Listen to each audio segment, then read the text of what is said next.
Not that long ago, we have doctors saying that it's no problem at all to smoke. It's not a health problem. They would even prescribe smoking sometimes. They didn't have a problem with pregnant women smoking. Dentists would sometimes recommend it as well for scratchy throats and for coughing. Very interesting past that we have that are supposedly educated individuals in society were saying things like this. And for a long time, they were putting mercury as fillings in our teeth. You know, when they would dig out or drill out, cavities, they would fill it up with mercury. And to my knowledge, most of that practice has stopped because it's pretty obvious at this point that mercury is a toxin. And this heavy metal can get into the brain and cause all kinds of problems, especially in the communication center of our brain. But this is the history we have. Supposedly our more educated, members of society telling us to do things that are deadly. And so this whole idea that officials and scientists, doctors, dentists, whatever, know best, this is completely ridiculous. And what we have in the modern day is this whole level of ignorance when it comes to vaccinations. It's the stuff that they're putting in the vaccination that's really concerning. A lot of heavy metals, a lot of other toxins, and it gets really no airtime whatsoever. And of course, there's all kinds of people who would deny that and say, oh, you're just an extremist, you're anti-science and all that garbage. But yeah, let's just wait another few years. And when all this comes out, then we'll see who's the idiot.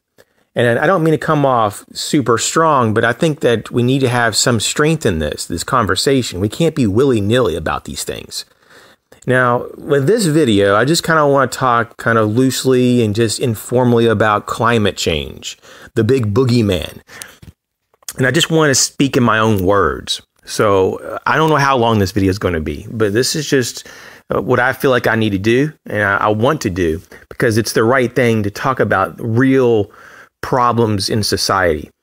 And this whole ridiculous notion that we have, a crisis on our hands, that we have increasing temperatures and bizarre weather, this has not been founded in any way. And so I have some notes here, and I want to try to stick to these notes just so that I don't get, off topic too much. But I have some points here that I feel like are really important to share. And, I personally do not see any indication that we have any kind of global warming, any kind of, threat to our humanity from weather change or volatility in storm systems. I don't see any of that right now.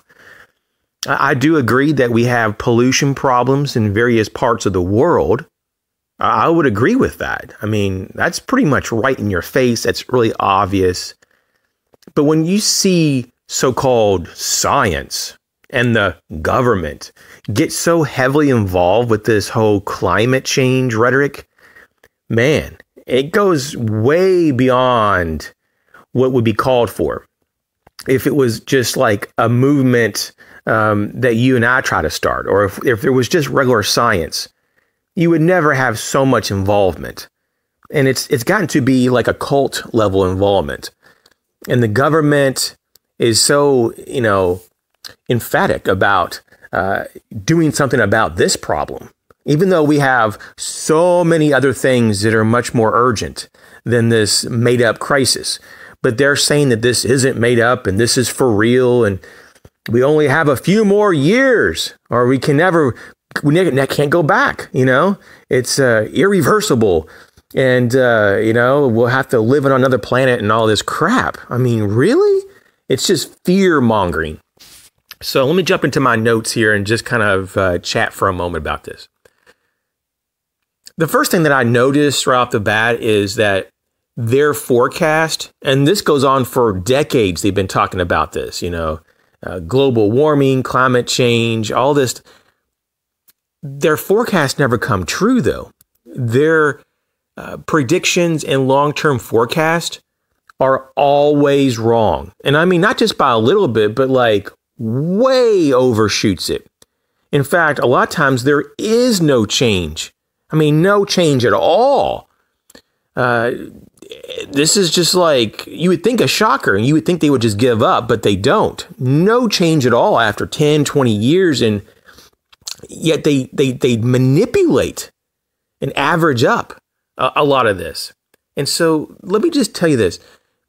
My local weather, the weather service in my area and all that, they're lucky to be somewhat right about the weather tomorrow.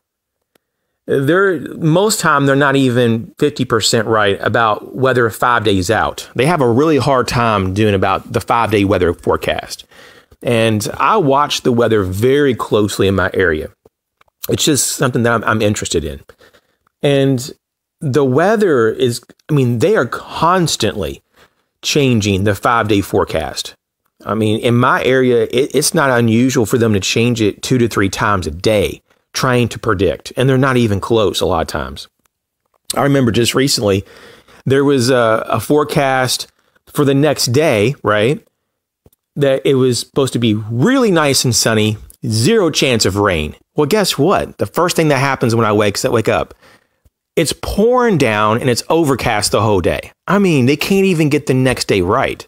But they're telling me, and this is what I'm saying, this is the whole boogeyman scenario here. But these climate change activists and all these so-called, climate scientists, a lot of them, and I'll go here in a minute and talk about this further, but, many, if not most for sure, do not agree with the mainstream rhetoric. And this is what's so shocking. But if local and federal weather predictions, can't even get a 5-day forecast out, how can they tell me what's going to happen in 10, 20, 30 years? And I've even seen some recently, there's some predictions of like 40 years from now. Like, seriously, that is such ridiculous crap, okay? That is just so much of a waste of our time. Because what I've seen over and over is our prediction models are so ill-equipped. Just ridiculous. They're not accurate at all. At all. And so when I watch a lot of these conferences on weather and climate, and let me tell you, I've watched my share. I try to get my hands on everything I can get when it comes to this. Let me tell you, these summits and these conferences and all this, right? When it comes to the official scientists and all this and the government programs for climate change, when is the last time you've seen a debate about this or an open discussion about the possibility that it's not true? You never see that because it's not allowed. No questions allowed. Have you noticed that?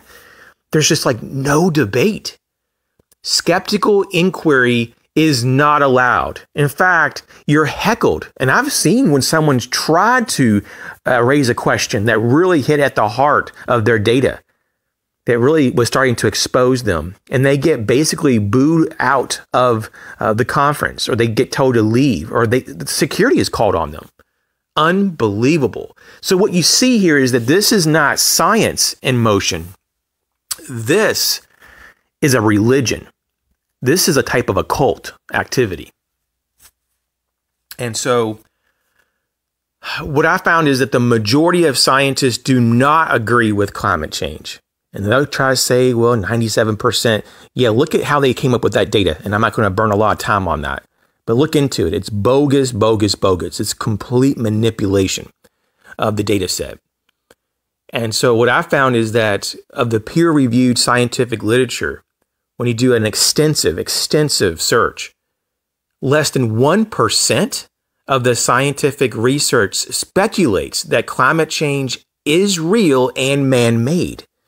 It's basically just a very loose hypothesis, It's just kind of like a very loose thing brought up in just very few of the bits of research that's even out there.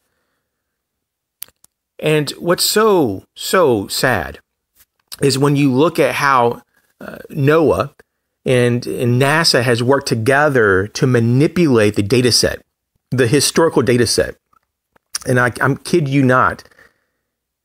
It's so pathetic and so in our face that they are taking the data from what I think believes like the 30s and 40s and some in that area and making the temperature look lower. They changed the data to make it look lower so that we look like we're higher now. So they can say, see, we're having warming. So what we have is NOAA weather department uses conjecture, temperature estimation, and manipulation to make pro-climate change claims for political policy making. And these politicians just regurgitate these fudged science numbers. I mean, it's not even science at this point, but they're just taking this made-up data set and they're saying, see, this is why we have a threat. Climate change politics use intense emotion to scare the population. And they use children as a shield to reflect criticism. Have you noticed that? That some of their spokesmen for climate change are just little children? How pathetic is this? How wrong is that to exploit the children? And that's what the left is doing here. They're exploiting children for the promotion of this made-up climate change crisis crap, these lies. And so where is Al Gore right now and all his cohorts that have made millions and millions off of climate change lies and propaganda? Where are they today? You tell me. Where are they? They're so concerned about our climate, and they're not at all. They were part of the lie. And what you see also from these leftists and all these big supporters and a lot of the scientists that are, supported by grants, that are like federal grants, and those people who are held captive and dependent on the government, they like to say that only government can fix climate change. Have you noticed that? The private sector is not even invited. And when this is brought up, they typically say, well, you've had all these decades, private sector, to make a difference, and you don't. Because capitalism fails. Really? And so they want government to fix this. And they say that only government can fix this. When has government done anything right? I really don't remember almost anything that the government has done efficiently and effectively. You tell me, right? And so what I've come to a conclusion here, and this is something that's shared by a lot of people, and it's pretty obvious the more you look into it. It's in your face. The climate change and the Green New Deal agenda and the whole rhetoric of legislation they're trying to push through, the Green New Deal, are leftist ideologies that lead to socialism, Marxism, and vast poverty because they want to turn the lights out. They want to close coal power plants and nuclear power plants, and they just want some wind turbines and they want some solar panels, but you and I know that we don't have the ability to harness enough energy just through those means yet. Technology is not there. And the whole idea, though, that like solar panels are so green, oh, please. I mean, you can even look at some of the all-electric cars. They're not green at all. And not just because of the source of the fuel, electricity, but just to make the car is so less green than just a standard combustion engine vehicle. And this is where all the lies are. There's just layers of lies. And so we have dentists putting mercury in our mouths all these decades. We have doctors saying that it's okay to smoke cigarettes. And we have the so-called experts saying that, yeah, it's doomsday in a few years if the government doesn't get complete control of our lives and control our energy output because climate change is going to kill the planet because of CO2. It's too high. Yeah, that's what we exhale and that's what the plants breathe. That's supposed to be the big toxin, the big poison. Oh, please, just stop the lies. Thanks for checking out the video. I'll catch you later.